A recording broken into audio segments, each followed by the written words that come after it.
हरे कृष्णा। भोलेनाथ आप पर और आपके समस्त परिवारजनों पर अपनी कृपा दृष्टि बनाए रखें।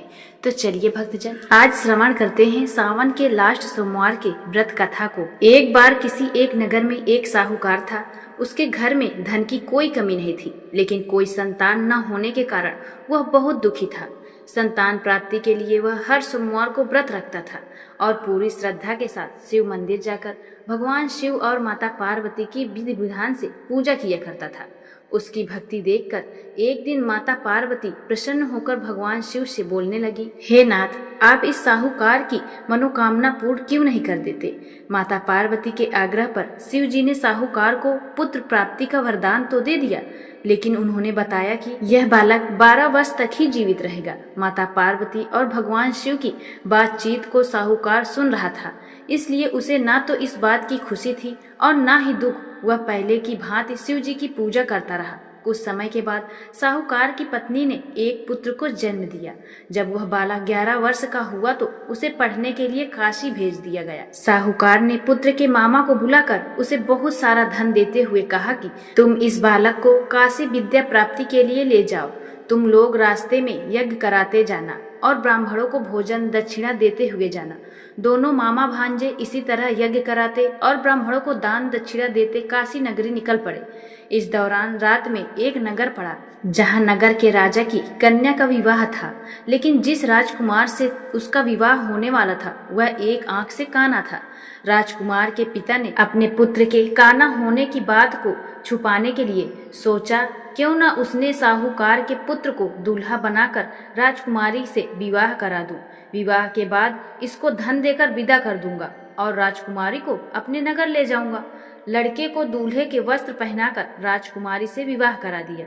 साहूकार का पुत्र ईमानदार था, उसे यह बात सही नहीं लगी, इसलिए उसने अवसर पाकर राजकुमारी के दुपट्टे पर लिखा, तुम्हारा विवाह तो मेरे साथ हुआ है, लेकिन जिस राजकुमार के संग तुम्हें भेजा जाएगा वह एक आंख से काना है। मैं तो काशी पढ़ने जा रहा हूँ।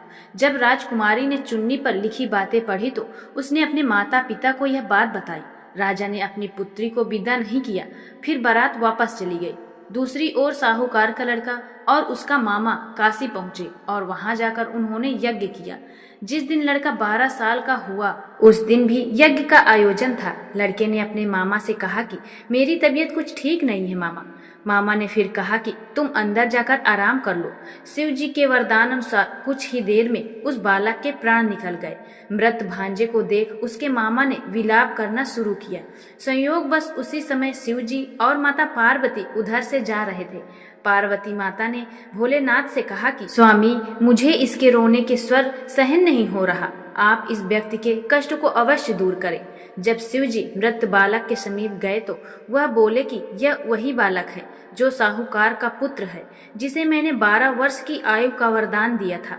अब इसकी आयु पूरी हो चुकी है। लेकिन मृत भाव से विभोर माता पार्वती ने कहा कि हे महादेव, आप इस बालक को और आयु देने की कृपा करें, अन्यथा इसके वियोग में इसके माता पिता भी तड़प तड़प कर मर जाएंगे।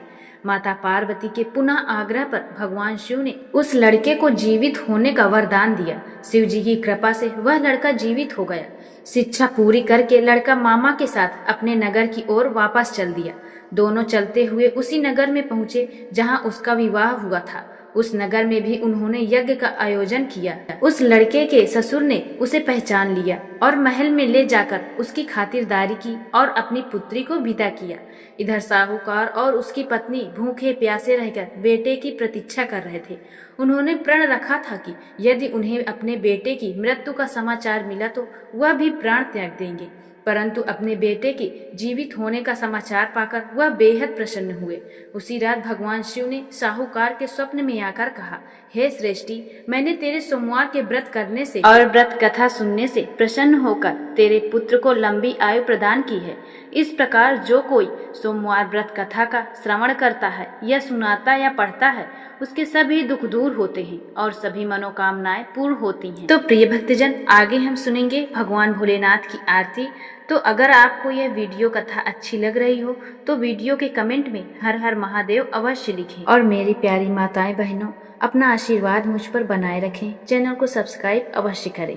तो चलिए आरती को आरंभ करते हैं।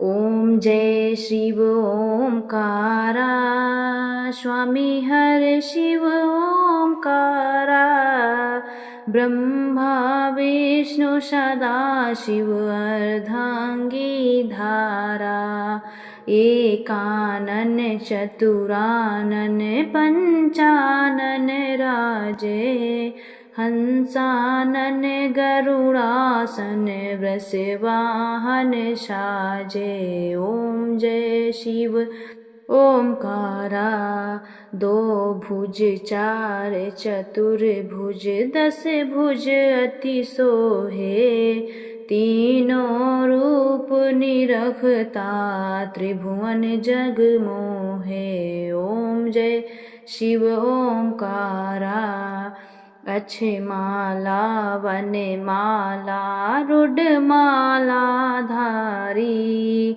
चंदन मृग मद सोहे भोले शुभकारी। ओम जय शिव ओमकारा, श्वेतांबर पीतांबर बाघांबर अंगे, सनकादिक ब्रह्मादिक भूतादिक संगे। ओम जय शिव ओमकारा, कर के मध्य कमंडल चक्र त्रिशूल धरता, जग करता जग भरता जग पालन करता।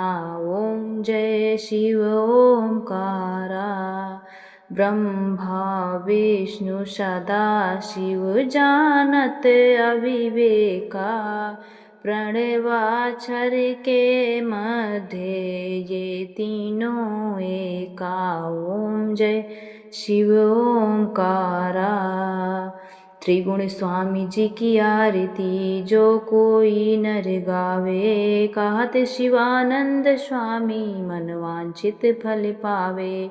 बोलिए शंकर भोलेनाथ की जय, माता पार्वती की जय, सभी देवी देवताओं की जय। हर हर महादेव।